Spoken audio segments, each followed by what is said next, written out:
Bonjour et bienvenue dans les comics de Fred. Je suis ravi de vous accueillir pour cette nouvelle vidéo. Quelle indignité. Allez, générique.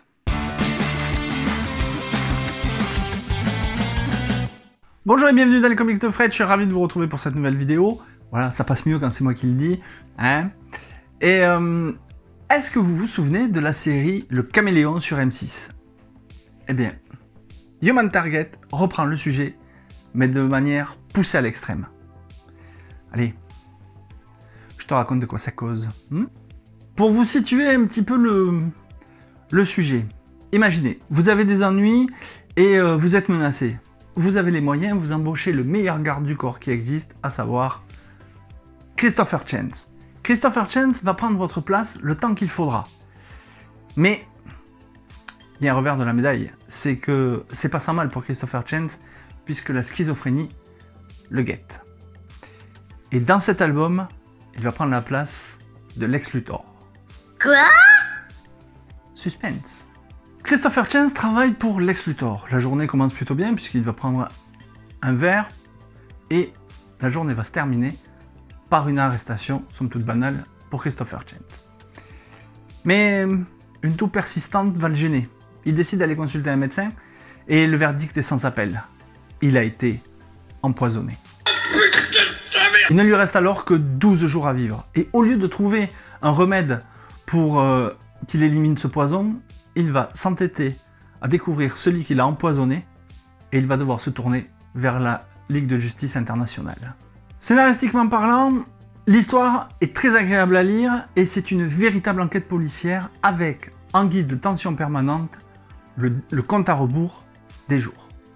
Cette enquête policière, elle est teintée de romance, mais elle est voilée par le spectre de la mort. Puisque la rencontre avec Ice, elle est sublimement décrite, habilement maîtrisée, et elle est surtout très attachante. Et quand on voit le personnage de Ice, on ne peut que tomber amoureux de ce personnage. Elle est sublimement dessinée par Smallwood, et c'est un bijou. Ce personnage est un bijou. L'histoire que nous propose Tom King se montre vraiment très piquante vis-à-vis de certains super-héros et il les égratigne très volontiers. Je dois dire que la relecture qu'a fait Tom King du personnage de Christopher Chance, qui avait été créé à la base en 1972 par Wayne et Infantino, est des plus brillantes puisqu'elle allie à la fois humanité et dramaturgie. La question de l'immortalité dans ce récit prend une part importante, mais aussi on a un autre thème qui est, je dirais, un peu plus marquant dans tout le récit, c'est la solitude qui englobe, qui entoure, qui, je dirais même, qui enveloppe la vie de Christopher Chance. Le rythme du scénario, il est soigné, il est digne des meilleurs polars, le degré émotionnel, il grandit au fur et à mesure des chapitres, à en devenir même déchirant, et aussi libérateur, puisque on devine la fin du héros, avec un climax qui est prenant, inévitable et tellement magnifique. On va s'attarder un petit peu sur la couverture. Elle est très ancrée dans les années 70. Le personnage de Christopher Chance, c'est le mec parfait. Voilà, il est la mâchoire carrée, il y a de l'animalité qui provient de son regard. Il est smart, il est classe, on dirait même un James Bond, vous voyez. Et le petit trait humoristique là qu'il y a avec les super-héros qui veulent se débarrasser de lui, moi j'ai trouvé ça assez sympathique. Et en plus, les couleurs, elles sont vraiment tip-top. C'est ce qui m'a fait décider d'acheter le comics. Au-delà, évidemment, du scénario. Mais concernant les dessins, j'ai trouvé que les dessins, ils sont rétro. J'avoue que j'ai adoré le trait de Smallwood. Et jamais, au grand jamais, je n'ai vu un personnage tel que Ice, qu'on va voir très bientôt, aussi bien dessiné. Voilà, je vous passe quelques pages. Regardez l'intensité du regard dans le personnage principal. Tout passe par les regards, et ça en dit parfois plus long que les bulles qui sont inscrites dans les cases. le personnage de Ice. Moi, j'ai craqué, mais absolument à 2000% sur ce personnage, le personnage de Ice. Elle est magnifique. Cette personne existerait en vrai, je pense que je pourrais tomber amoureux. Les traits des personnages, de tous les personnages, sont justes. Ils sont même limite vivants parfois. Ils ont de l'intensité dans le regard, ils sont beaux.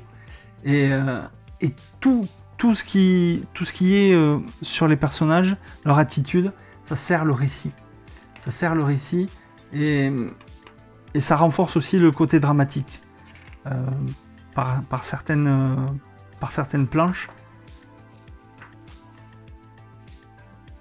Chaque planche, c'est une toile qu'on ne se lasse pas de regarder. Il y a énormément de beauté dans tous les dessins. Franchement, je connaissais pas le trait de Smallwood, mais vraiment, il fait partie de mon top 10 des dessinateurs. Mon avis sur Human Target. J'ai adoré découvrir ce personnage de l'univers DC.